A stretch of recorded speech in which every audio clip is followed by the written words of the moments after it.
Welcome back to Hockey Canada's Rule of the Week, where each week we take a rule from the Hockey Canada rulebook and break it down for our officials, our coaches, and our players so they can better understand the rule and how it's applied in a game situation.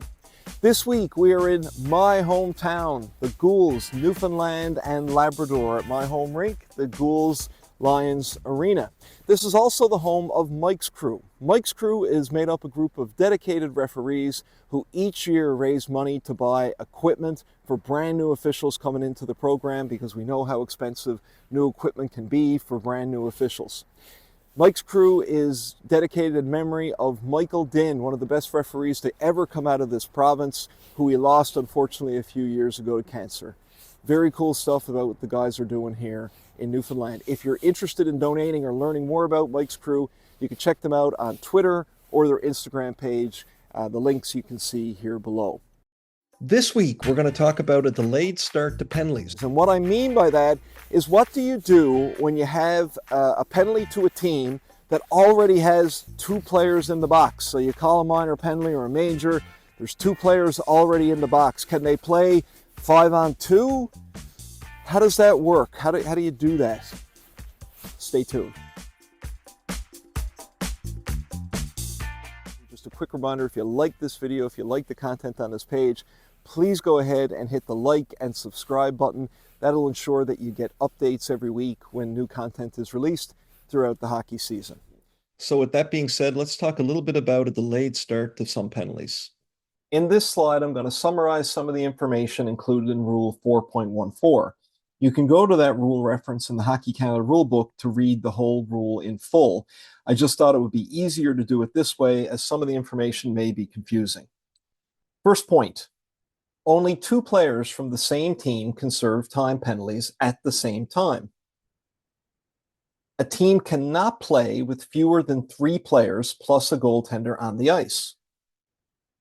If a third player is assessed a penalty, they must go to the box immediately, but their penalty doesn't actually start until one of the other penalties has ended. When a team has 3 players serving penalties at the same time and a substitute for a third player is on the ice, so that means if there's 3 players in the box and the team is playing 5-on-3 and that third penalty hasn't started yet, none of the 3 penalized players on the penalty bench may return to the ice until play has been stopped, or until the team is entitled to at least have 1 player on the ice.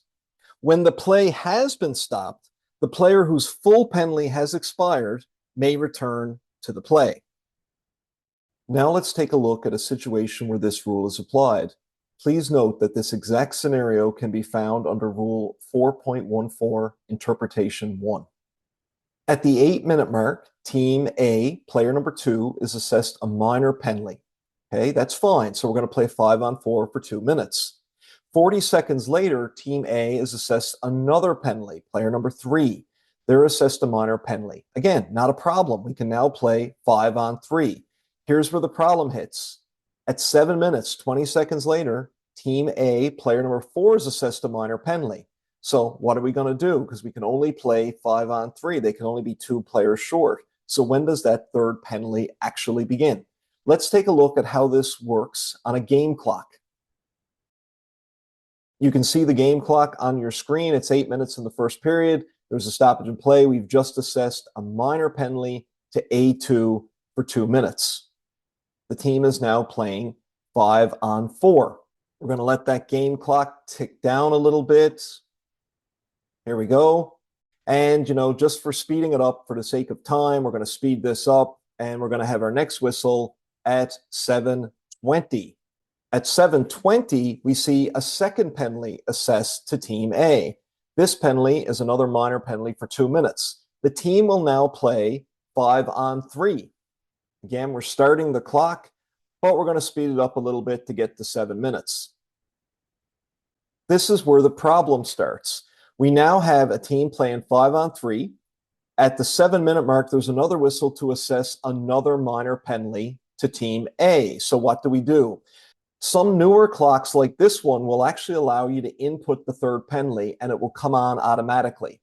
In this case, the third penalty can't actually start until the first one ends.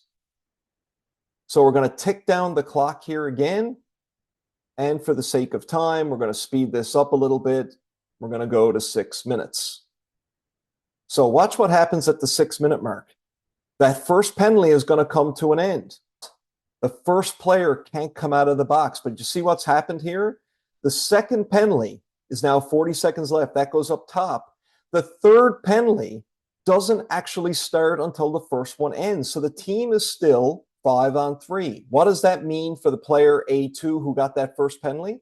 Well, it means he can't come out of the box, because if he comes out of the box, the team is going to be 5-on-4, and they're actually going to have too many players on the ice. So what has to happen is that player needs to stay in the box until such point as the second penalty is over. Because when the second penalty is over, the team will be 5-on-4, and then one player can come onto the ice. So because of order of occurrence, the first player in is the first player out.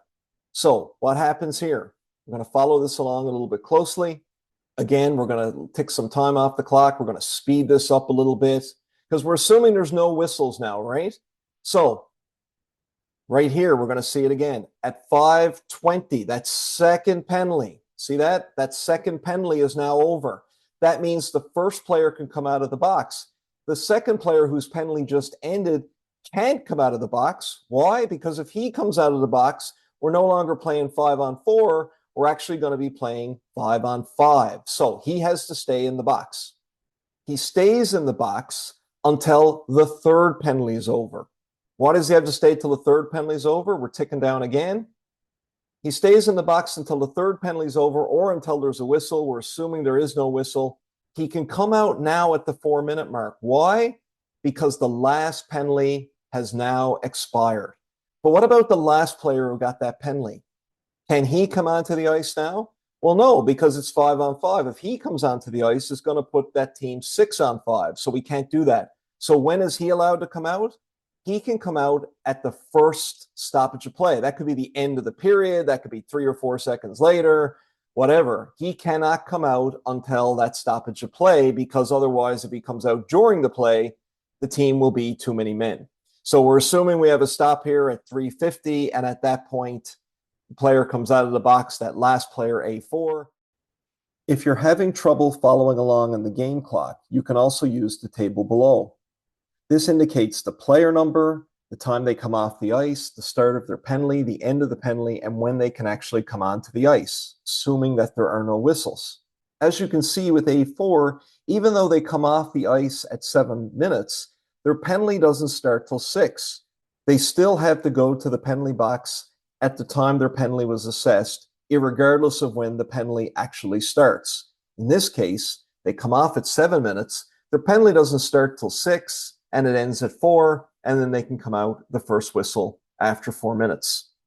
If you're having trouble following this, I would encourage you to watch the video several times to get a better understanding of how these penalty situations work. I hope that information is helpful for you in determining when to start penalties when you have 3 penalties assessed at the same time, or when you have 3 penalties that overlap with each other. I know this can be a bit of a stressful situation for referees when they're trying to manage this. Best thing to do, take out a piece of paper, take out a piece of the game sheet, whatever, back of the game sheet, write it down. When does this one start? When does this one end? When does this one start? When does this one end? When does that one start? When does that one end? And that'll help make a little bit more sense of it if you have no stoppages of play throughout.